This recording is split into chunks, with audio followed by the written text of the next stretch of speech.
Hai semuanya, perkenalkan nama aku Christine S dari kelas gabungan 2 dengan NIM 1011052 500064. Di video kali ini, aku akan menjelaskan materi dari minggu pertama sampai minggu ke-8 dalam ibadah.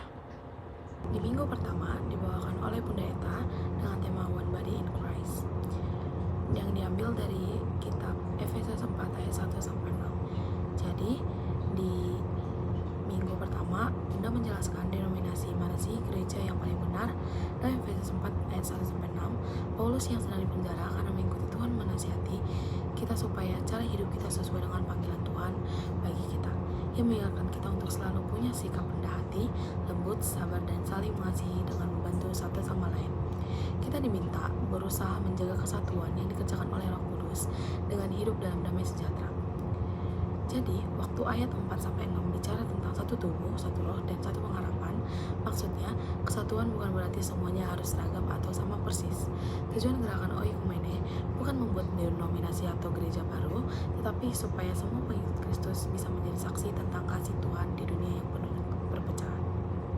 Minggu yang kedua dibawakan oleh Bapak Kris Sujatmoko, STMT, dengan tema Call to Serve Even in Struggle.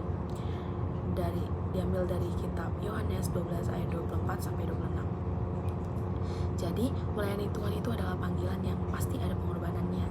Kita gak bisa jadi pelayan Tuhan yang sungguh-sungguh tanpa pernah mengalami pergumulan. Yesus sendiri sudah kasih contoh buat kita, yaitu kemuliaan yang sejati datang melalui ketaatan, bukan sampai rela memberikan nyawanya. Jadi, percaya saja bahwa di saat kita lagi jatuh atau merasa paling terpuruk, Tuhan sanggup membalikan hal-hal terburuk dalam hidup kita menjadi sesuatu yang indah. Asal kita mau berubah, bertumbuh, dan tetap taat kepada Dia. Sumber kehidupan itu, maka dari Dia juga akan datang berkat dan pertolongan dalam hidup kita. Di minggu yang ketiga dibawakan oleh Bapak Linson Sitompul yang berjudul Walking in God's Plan atau berjalan dalam rencana Tuhan, yang diambil dari Yeremia 29 ayat 11. Nah, di sini dijelaskan intinya tuh jangan curiga sama Tuhan meski ada masa pembuangan dalam hidup. Tuhan tetap sayang dan mengarahkan kita kembali pada rencananya yang penuh damai sejahtera dan harapan. Kita mungkin pernah bertanya, kenapa hidupku sulit? Kenapa seolah semuanya gagal? Tapi tidak ada yang terjadi secara kebetulan. Jangan cepat menduga Tuhan punya maksud buruk, sebab bahkan selai rambut jatuh pun Tuhan tahu.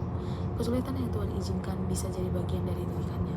Seperti tertulis di Ibrani 12 ayat 5-6, kita berharga di mata Tuhan, dan Dia sedang menuntun kita menuju masa depan yang baik.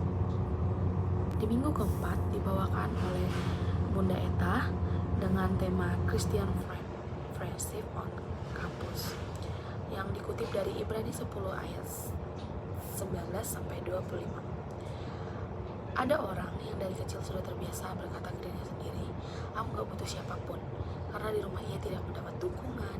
Ia belajar mendendam luka dan jadi keras kepala. Banyak mahasiswa juga mengalami hal serupa. Terlihat ceria, senyum manis, tetapi menyimpan kecemasan dan depresi. Kalau tidak ditolong, bisa makin tenggelam dalam beban mental. Dalam Ibrani 10 ayat 19-25, kita diajak hidup dalam persekutuan karena 3 kebenaran penting, yaitu yang pertama, kita punya akses langsung ke Tuhan. Yang kedua, kita perlu saling menguatkan. Yang ketiga, jangan menjauh dari persekutuan. Nah, di minggu kelima yang dibawakan oleh Insinyur Jaspan Hasudungan dengan tema Strength for the Journey, kekuatan untuk perjalanan, yang dikutip dari Filipi 4 ayat 13. Filipi 4 ayat 13 berisi, segala perkara dapat kutanggung di dalam Dia yang memberi kekuatan. Ada 2 hal penting dari ayat ini, yaitu perkara dan Dia. Yesus sebagai sumber kekuatan. Semua orang pasti menghadapi perkara, tantangan, masalah, luka batin, masa depan yang tidak pasti. Masalah zaman ini makin berat karena dunia terus berubah dan tekanan hidup makin kuat. Padahal, cara menjaga pengharapan tetap hidup adalah belajar tahan uji, dan tahan uji muncul dari ketekunan. Tuhan mau kita setia membangun masa depan dengan karakter, skill, dan iman yang teguh, bukan sekedar tampil di permukaan. Bagaimana sih supaya kita kuat menghadapi perkara? Yang pertama itu, bangun relasi dengan Tuhan, bukan cuma scrolling HP setiap bangun tidur, tapi mulai dengan baca firman meski hanya satu ayat.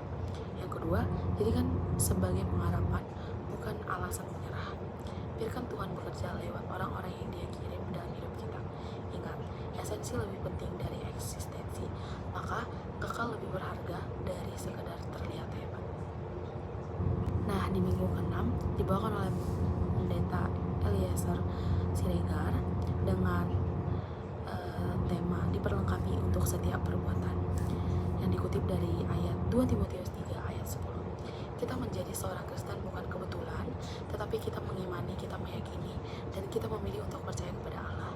Ketika kita mengimani kita orang Kristen, maka kita percaya Tuhan punya rencana dan rancangan yang harus kita kerjakan dan harus kita lakukan. Yang tertulis dalam Efesus 2 ayat 10 menekankan Ia mau supaya kita hidup di dalamnya. Tuhan mengatakan, aku akan melengkapi engkau. Di zaman sekarang banyak orang muda yang hidup dengan pergaulan bebas, saling membodohi dan saling menyesatkan. Bahkan kita yang anak Tuhan juga banyak yang goyah dan mengikuti perkembangan zaman tersebut. Oleh karena itu, ubahlah hidupmu dan jadikan Yesus sebagai tujuan hidupmu. Dalam Yohanes 14 ayat 6 mengatakan bahwa Yesus adalah jalan kebenaran dan hidup. Dan dalam Kisah Rasul 4 ayat 12 mengatakan bahwa keselamatan tidak ada di dalam siapapun juga selain di dalam Yesus. Ayat ini menekankan hanya Yesuslah satu-satunya jalan kebenaran. Jangan pernah mendoakan Yesus. Tuhan memperlengkapi kita dengan firman-Nya supaya kita dapat menyelesaikan setiap pergumulan kita. Apakah ayat Alkitab penting bagi hidupmu? Ya, penting, karena lewat Alkitab Tuhan memperkenalkan dirinya kepada kita, dan lewat itulah Tuhan mengingatkan kita bahwa kita manusia berdosa, dan Tuhan juga memberitahukan bahwa Ia telah menebus kita dari segala dosa. Lewat firman kita dituntun untuk memperoleh hidup yang kekal. Kita juga akan dimampukan untuk menghadapi segala tantangan. Tanpa firman Tuhan, kita tidak akan mendapatkan keselamatan. Yang di minggu ke-7 dibawakan oleh Pendeta Ben Nazar dengan tema Come as Gods, Live as Family, dikutip dari Roma 12 ayat 10.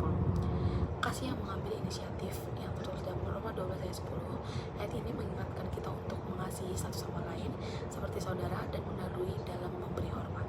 Dalam bahasa aslinya, kasih itu digambarkan sebagai storge atau kasih keluarga, dan kata proegomonoi berarti mengambil inisiatif, datang lebih dulu, menolong lebih dulu, menunjukkan arah lebih dulu. Artinya, relasi Kristen tidak tumbuh otomatis.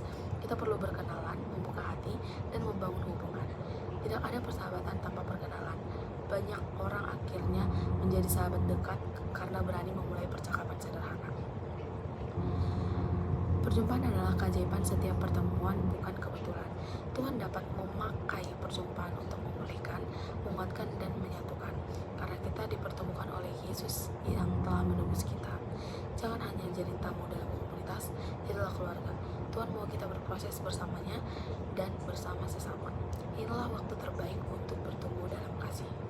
Di minggu ke-8 dibawakan oleh Pendeta Triuta Barat dengan tema Tuhan mendengar seruan hamba-Nya, yang dikutip dari Nehemia 1 ayat 1-11. Dijelaskan bahwa kita harus yakin dengan doa kita. Ketika kita meminta sesuatu kepadanya, percayalah Dia akan mengabulkannya. Tuhan selalu mendengar doa hamba-Nya. Gimana sih sikap berdoa yang benar? Yang pertama itu harus tahu kepada siapa dia berdoa.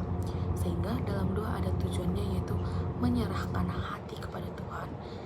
Dan dalam doa kita harus tulus menyerahkan seluruh hati kepada Tuhan.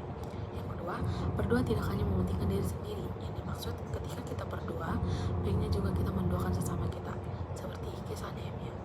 Ketika berdoa, baiknya tidak tergesa-gesa, karena berdoa kita menghadap kepada Tuhan. Doa juga harus dimulai dengan nama Tuhan, sebab kita sudah tahu atau mengenal dari mana kita memulai. Kita akan tahu di dalam doa itu ada permohonan yang tertuju kepada Tuhan.